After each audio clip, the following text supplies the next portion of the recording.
Hello, Professor, and whoever is watching this video. Today, my partners, Cristian Montoya, Carolina Heredia, and I are going to speak of the power of motivation in ELT pathways to an effective teaching and learning. I will proceed to show the table content that we will cover on this video presentation. First of all, I'm going to speak of historical viewpoints on motivation. Next, my partner Cristian Montoya will explain the types of motivation, implications, and challenges. Then, motivational strategies will be addressed by my partner Carolina Heredia, as well as teachers' recommendations. And lastly, my conclusions and my partners too. Okay, let's start talking of the polyphony of motivation, or as I prefer to say it, ontology. In the middle, in the first half of the 20th century, the Freudian motivation theory has much acceptation. This theory posits that unconscious psychological forces such as hidden desires and motives shapes our behavior. And these are divided by instincts and drives, which most of them are repressed in the subconscious. Then, in the middle of the 20th century, the radical behaviorism was founded by Skinner. His work on operant conditioning, which means that the behavior is followed by a consequence, and the nature of the consequence modifies the organism's tendency to repeat the behavior in the future. Well, in other words, the theory thinks that consciousness shouldn't be the primary topic for study, since it is not something that can be observed. And we know that along history, many definitions and conceptualizations have been linked to this term, but many of them have have overlapped and arrived to a consensus. And this is a general definition of motivation that we can uh, easily go to. So, motivation is defined as the feeling based on which a person acts or behaves regarding a particular task or activity. This is completely true. Motivation is a human psychology factor which drives or pushes a person to behave in a particular way. When the motivation is positive, a person is happy, energetic, and enthusiastic, and self-driven. And when it's negative motivation, person is demoralized, sad, lethargic, and pessimistic. So all of these definitions uh, tell us that there are positive and negative motivation, and also that it are external and internal factors that shape our behavior so we can act in a particular way to any specific task. Contemporary to the theory of Skinner is that of Maslow's hierarchy of needs, which in fact is a theory less mechanistic and more humanistic. That's why it was called humanistic approach. This theory basically put forward that people are motivated by five categories of needs. The first one that is at the bottom of a pyramid is the physiological needs. Then is followed by safety, love, esteem, and at the top of the pyramid is the self-actualization.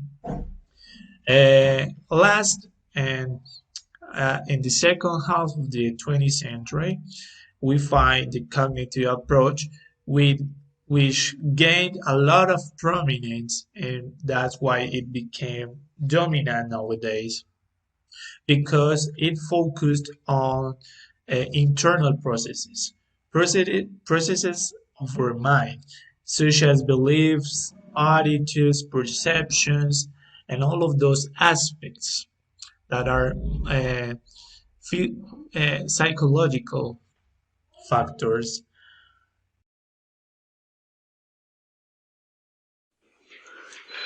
Hello, I am Christian David Montoya Castañeda, and today I'm going to talk about the motivation types, the different theories that have been proposed to explain motivation, and the implication of motivation in classroom. First, as my partner Christian exposed before, to analyze the term motivation is necessary to analyze it from different perspectives. In this case, motivation has three major theories. I would like to highlight Gardner's socio-educational model, as well as Dorney's psychological model. Dorney's psychological model is the most famous theory. However, for our practicality purposes, the one that best fits our educational setting is the self-determination theory. The self-determination theory has three types. The first type is the extrinsic motivation, which supposes the social pressure that students experience when learning a new language. The second one is a motivation. A motivation is a negative impact on the student's motivation. It's a negative aspect where the student feels that his or her actions do not generate the expected result or change. And finally, the most important type of motivation that suits our students' educational setting is intrinsic motivation. It addresses the internal conditions such as emotions, aptitudes, and attitudes towards learning a new language. Then we pass to professional motivation. It is a term that has been defined as the ability to use cognitive skills to generate intrinsic motivation. Motivation has, as it has been defined by Tucker, Psycho, and Hernon 2002, states that motivation in terms of academic performance refers to cognitive, emotional, and behavioral indicators involved in learning and education. So this definition, I would like to highlight from this definition the three main concepts involving motivation, as it is the case of cognitive, emotional, and behavioral. So there is a cognitive aspect in motivation that definitely can serve us as a tool in order to master motivation in different areas, for example, in professional, educational settings, as well as jobs, work, as well as the personal area that has been widely spread. As well, Pinterich, 1993, stated that motivation is the engine which drives students in terms of color tasks, however relevant or not, foster high performances. So motivation is definitely one of the most important parts that we as teachers have to analyze or have to consider. We would like to generate on our students high performances, or would like to show our students high performances.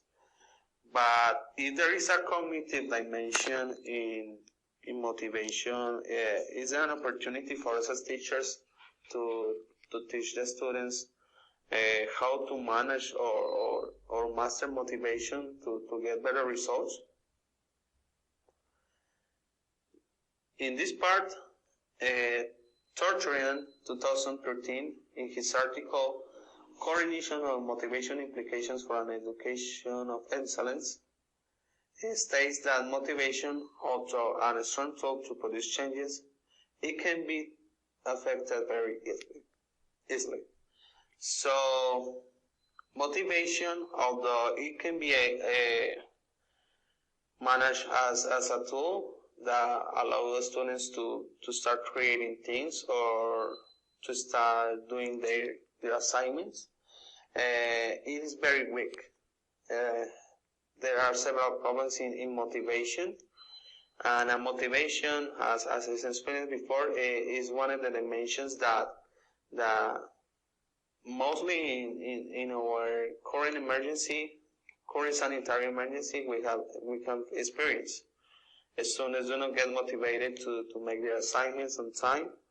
So, motivation is one of the major issues. So, what can teachers do in order to make the students feel motivated or to maintain motivation in classroom or in virtual context?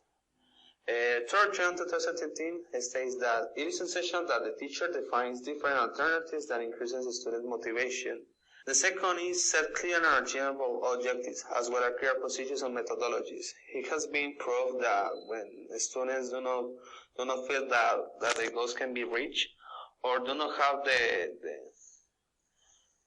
right methodologies or the clear steps to achieve the objectives, they can feel that they are just assigning things or tasks, and there is no enough feedback from teachers. So feedback in our times is very essential to maintain motivation. So when students feel that they have enough support, they can definitely achieve the goals. Thanks so much.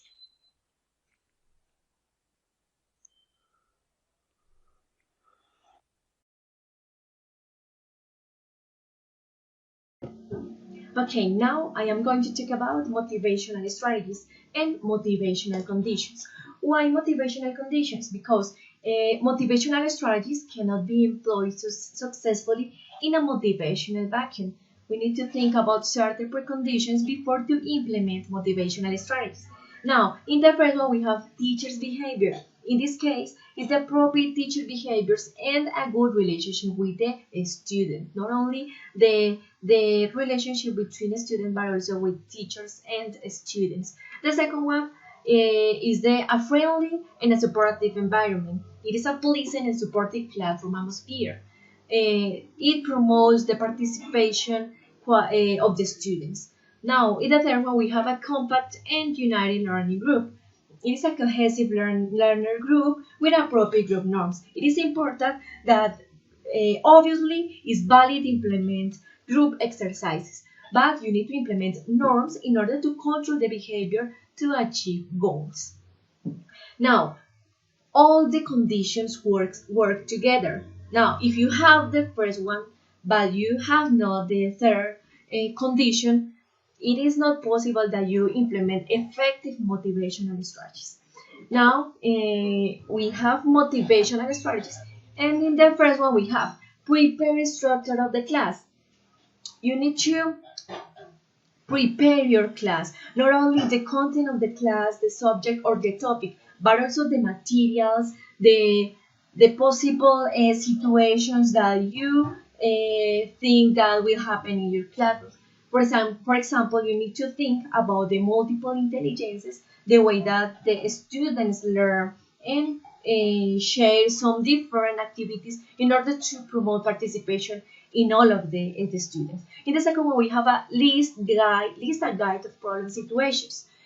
You need to think before the class about some situations that we can that will happen into the classroom. Also, we need to think about the possible solution in order to solve that problems. The other one is teacher promote good relationships. We as teachers are the example of the students. We need to think about our own behavior in order to students implement good behavior. Now we have to hear some recommendations. It is important to know that in the ESL classroom, students think that, for example, English is so difficult, English is so bored, but the majority of the students don't know about the usefulness of English in their lives. So, for this reason, we as teachers need to implement the strategy into the classroom that the students know about what is English, why useful is English in their lives, also about motivation. The student need to know about what is motivation, how to use motivation, how to implement motivation in my life, in my sport that I practice every day. We need to establish this definition into the classroom. Then we can apply those recommendations. In the first one, we have teacher group work. It is important work in group because the students is encourage and enjoy the participation because they have the confidence to work together. The second one, we have the seating of the students. It is important to because the way that the students are seated in the classroom will often determine the dynamics of the lesson. It is good that you don't use the same lines, the seating arrangement of the students. It varies the lesson. Using realia, flashcard, stories, and songs in teaching. It is good because you can use those type of resources in all the topics. If you are talking about Freud, you can use realia, take an apple, eat an apple, and flashcard stories song in teaching. Also, using audiovisual material, the majority of the people are visual learners, also auditive learners. In order to work through different ways of learning, you can use this type of activities. Using the L1 in the EFL or ESL classroom, it is valid that you use the L1 into the classroom depending on the situation. Not all the class you need to know. You need to talk about the first one. Language, but also you can implement it if you need to establish norms, or maybe if a student is so lost. Now, finally, we have or the role correction. We need to know when correct a students. Also, you need to know too how correct a students in order to students feel comfortable and don't feel fear of participating in the classroom. Okay, the role play is a good idea in order to use authenticity and reality. Those are the recommendations in order to promote motivational strategies in an effective way. Okay.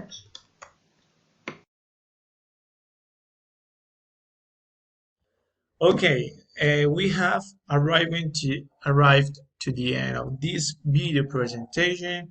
I hope you have enjoyed all of this information and learned a lot. So, my partners and I divided uh, all this process of production, research, in four stages. The first one is the stage of the research. Here, my partners and I were involved in many readings and research, and this involved a lot of communication among us. Also, distilling the information into important bullet points. The second stage is academic writing. Here, uh, we went ahead to apply our academic writing skills. Um, then, in the third stage, visual presentation production was carried out. Here, creative opinions and too much collaboration among us. And lastly, rehearsal. Rehearsal means that we had to gather and practice and read so we can deliver a good oral communication to you. So that's all. Thank you very much. These are all reference. And again, thank you.